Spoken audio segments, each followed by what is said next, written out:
This is from the Times of Israel. So they say that Israel is increasingly worried by the prospect of the International Criminal Court in The Hague issuing arrest warrants against Prime Minister Benjamin Netanyahu and other Israeli political and military leaders for alleged breaches of international law in Gaza. This is according to Channel 12 News in Israel. 3 ministers and several government legal experts held an emergency discussion at Netanyahu's office about how to fend off potential warrants. The meeting was convened after Jerusalem received messages indicating that such warrants could be issued in the near future.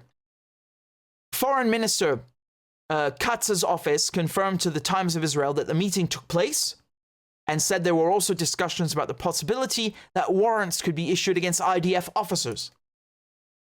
Netanyahu raised the matter in his meetings this week with Britain's Foreign Secretary David Cameron and Germany's Foreign Minister Annalena Baerbock, who sought their help, according to the TB report. This was also attended by the Justice Minister, the Foreign Minister, and the Strategic Affairs Minister, and that they are reaching out to people with influence to try and make sure that they don't get arrested. So Netanyahu fears the arrest warrants will be sought due to the humanitarian crisis amid the fighting in the Gaza Strip, with countries that accuse Israel of breaching international law and the Fourth Geneva Convention said to be leading the effort. I find this funny because it says here that the arrest warrants will be sought due to the humanitarian crisis. No, you can't arrest someone for a humanitarian crisis. You arrest them for war crimes, for genocide, for crimes against humanity. That's what the Rome Statute is about. This is Israeli reporting trying to give you news, but like also sugarcoated a little bit. Like, oh, it's a humanitarian crisis. You know, there are just 15 million people who have diarrhea. They got cholera.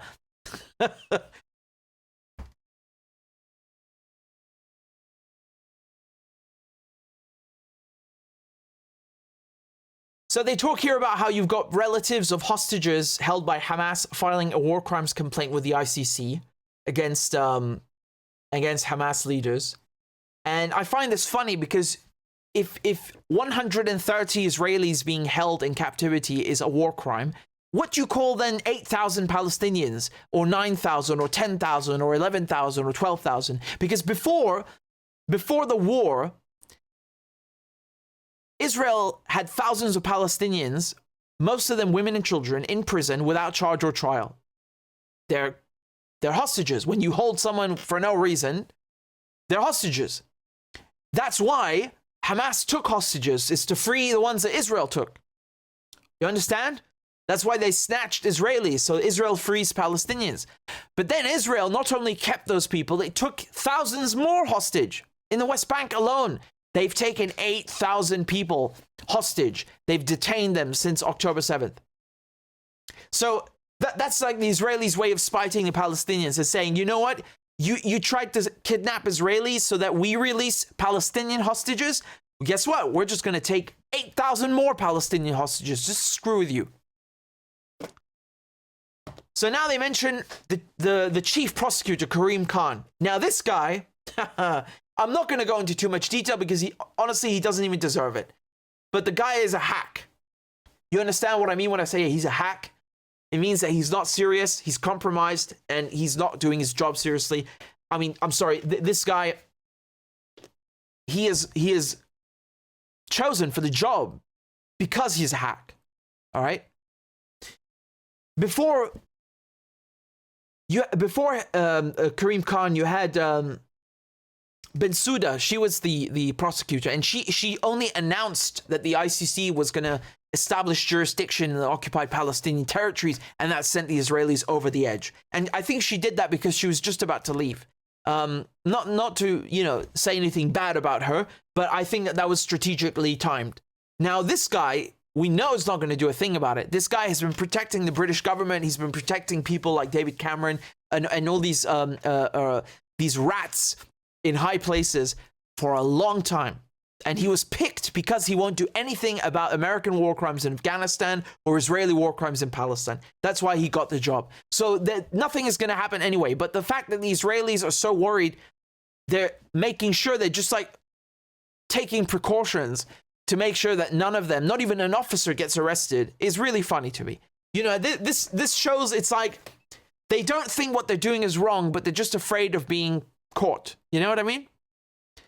You see how they speak. I showed you the videos. You see how sick and racist and sociopathic they are.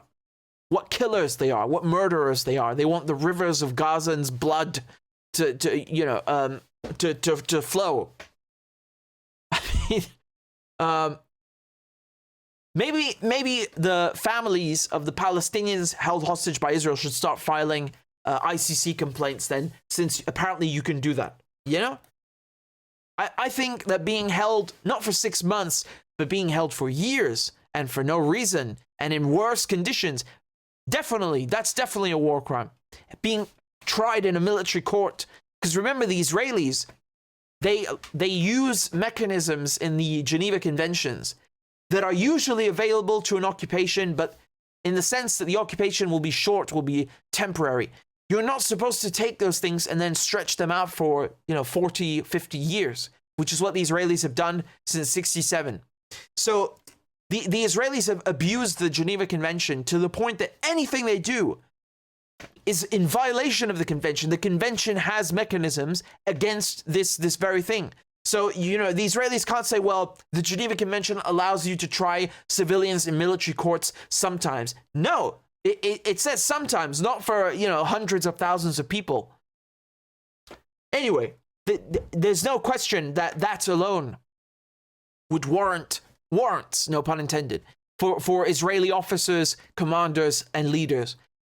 But the crimes they've committed since October 7th are all the more egregious and certainly in need of sanctions and reprimand by the ICC. Again, YouTube demonetized my channel because I'm not allowed to say naughty things about Israel.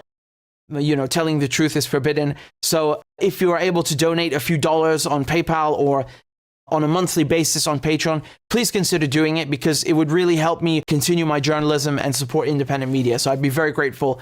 And the links are in the description and also in the chat. Thank you guys very much again for all your donations and all your kind comments. I appreciate it very much.